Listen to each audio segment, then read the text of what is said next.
Hi అండి, welcome back our channel. ఈ రోజు అయితే లైవ్ ఉంటుంది, 8:30కి అయితే లైవ్ ఉంటుంది. లైవ్ కి అయితే అందరు వచ్చేసేయండి. ఈ శారీస్ చూడండి, అన్ని ఫ్యాన్సీ శారీస్. ఇదే చూపించామని నిన్న పెట్టుకున్నా, లైవ్ అయితే డిస్టర్బ్ అయింది, మధ్యలోనే కట్ అయిపోయింది, రీకనెక్ట్ అయిపోయింది. ఈ రోజు అయితే లైవ్ ఉంటుంది, లైవ్ కి అయితే అందరు వచ్చేసేయండి. 8:30కి అయితే, నైట్ 8:30కి అయితే లైవ్ ఉంటుంది. ఎందుకంటే అందరికి ఆ టైంలో అయితే ఫ్రీ ఉంటుంది కదా, కొంచెం ఆ టైంలోనే అయితే మనం స్పెండ్ చేయగలుగుతాం అని చెప్పేసి ఆ టైంలో అయితే పెట్టడం అయితే జరిగింది. నిన్న లైవ్ కొంచెం డిస్టర్బ్ అయింది. ఈ రోజు కవర్ అయిపోతుంది. అన్ని ఈ రోజు అయితే చూపించడం అయితే జరుగుతుంది లైవ్ లో.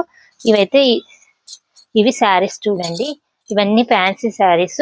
399 ఫ్రీ షిప్పింగ్ లో అయితే వస్తున్నాయి మనకి. థ్యాంక్ యూ అండి, థ్యాంక్ యూ సో మచ్.